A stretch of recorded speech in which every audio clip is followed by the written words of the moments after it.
Hi, everybody. My name is Rajjae, and I want to welcome you to God, Love, and Family.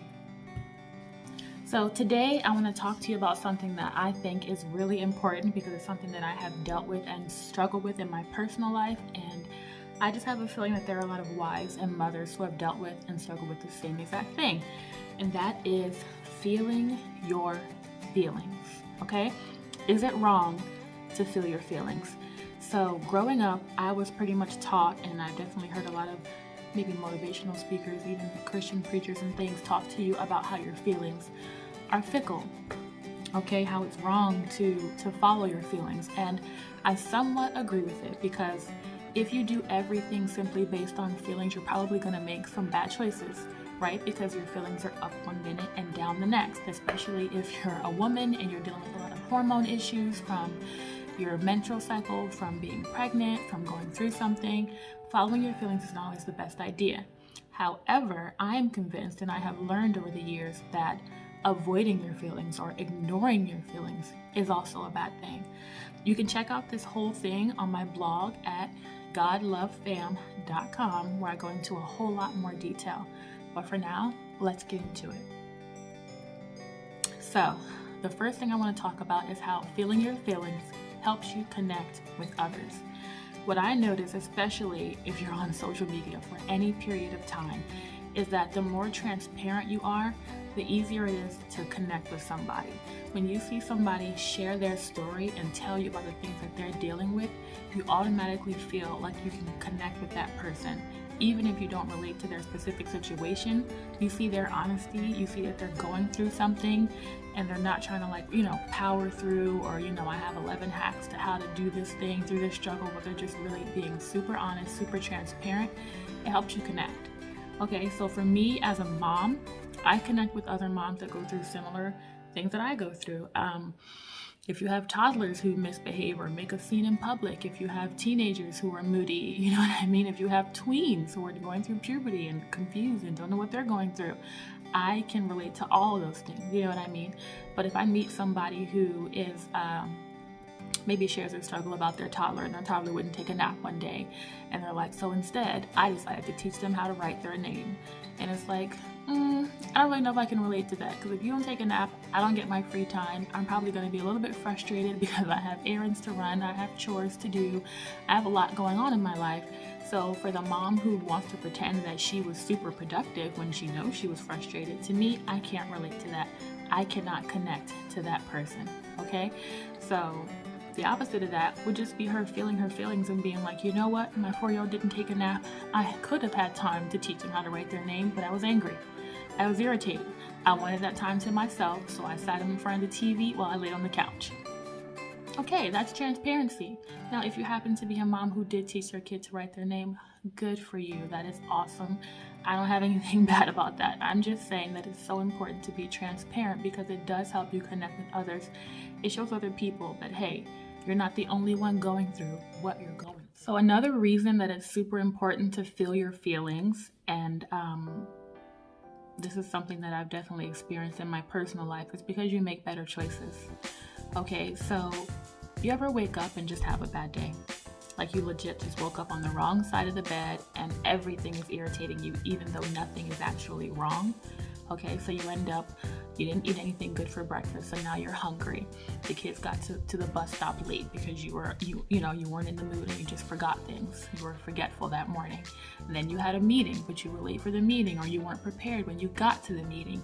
And it's just like one little thing after another. We've all had those days where it just feels like it's like a bad day, and we keep trying to power through, and we're like, I'll get over it. I just got to keep going. I can't be late for this. I can't be late for that. I have to do this. I have to do that. What would happen if you just took 10 minutes to just sit and be still? You're going to be late to the meeting anyway. The kids are already late for school. Being late more is not going to hurt anything at this point.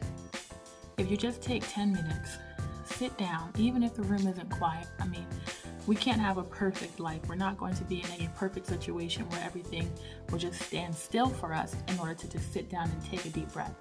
But if we just took a moment, the kids are late, we're late for the meeting, we're unprepared, we're hungry, take 10 minutes to just sit there and quiet yourself even if everything around you is not quiet, right?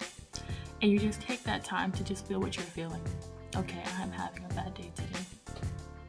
I do not want to have a bad day. I am irritated. I am tired. I am overwhelmed and I am frustrated, but I am going to enjoy this day no matter what. And you take that time to just sit. And you give the kids Pop-Tarts for breakfast instead of fruit because they're hungry and you are not in the mood. And you go and you find what you need for your meeting. And you let them know, I'm going to be late, but I will have everything I need when I get there.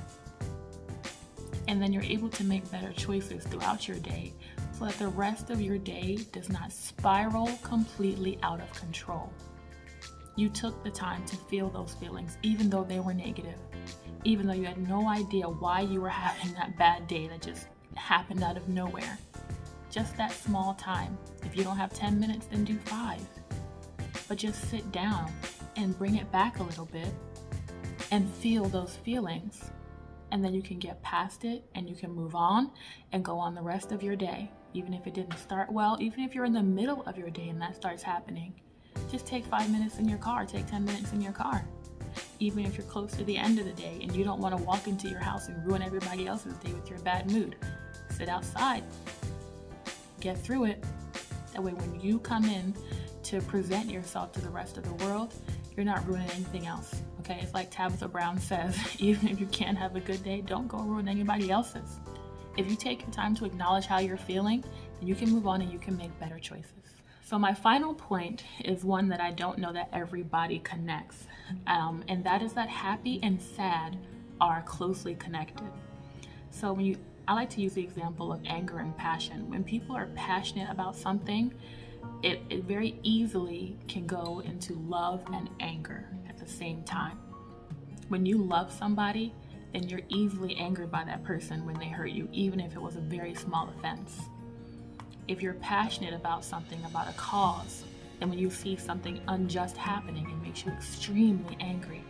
Passion drives you to either love or hate, and they're very closely connected. And it's the same way with happy and sad. So me as a military spouse, we move every 3 years, right? Sometimes I like that I have to leave.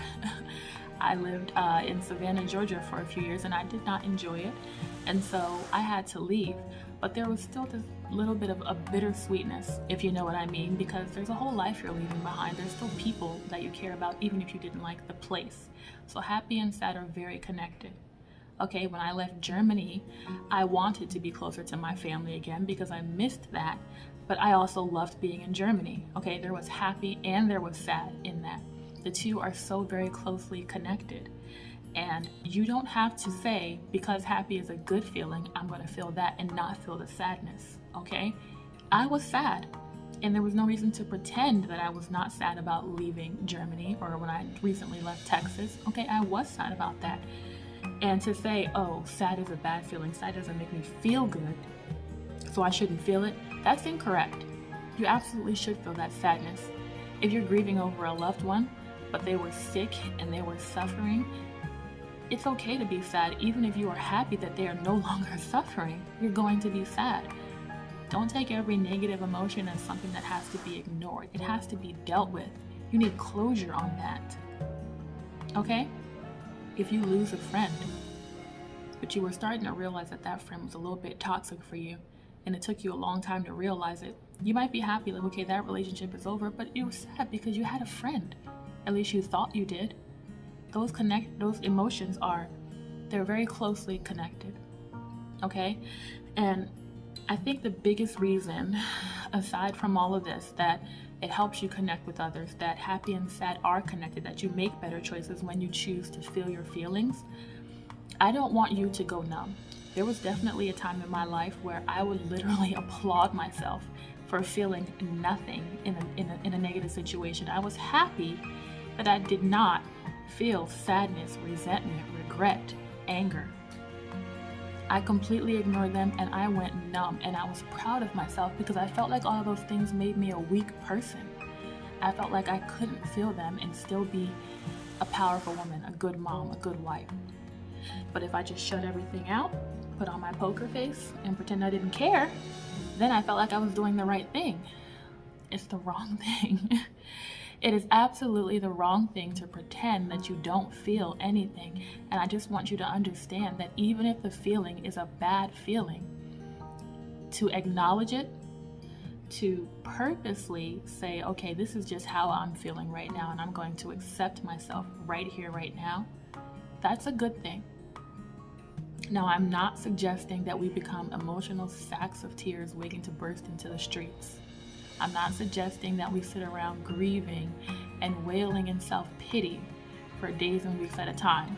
I'm simply suggesting that we allow ourselves to be in the moment and feel how we feel without having to deny those feelings, without denying ourselves the right to have feelings that don't make us feel good. Because the truth is, life is completely imperfect, and you are going to have feelings that don't make you feel good all the time. But when you deal with them, it's almost like you give yourself the power, because you're saying, okay, I can allow myself to be overwhelmed with all of these emotions. I can allow myself to just be sorrowful and pity and grieving and angry and resentful. Or you can have all those things that you ignore. When you bury them deep down, what happens? You bury them until they get higher and higher and higher, and before you know it, you are overwhelmed by them. You can't even control them anymore because you just decided to just push them away, pretend they don't exist, go shopping, eat something that feels good, watch something on TV, listen to music. Those are all temporary means. But if you acknowledge those feelings, you're taking them in your own hands and you're handling them and you're feeling those feelings for yourself. And that's a good thing. It's a good thing.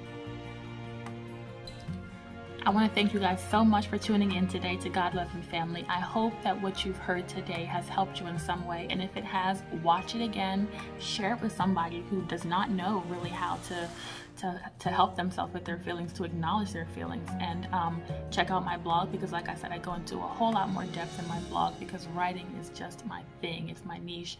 And so I definitely go into a lot more detail in my blog at godlovefam.com. You can also find me on Instagram at God__fam_love. And then don't forget to like this video and subscribe so you can catch me again next week. I'll see you soon. Bye.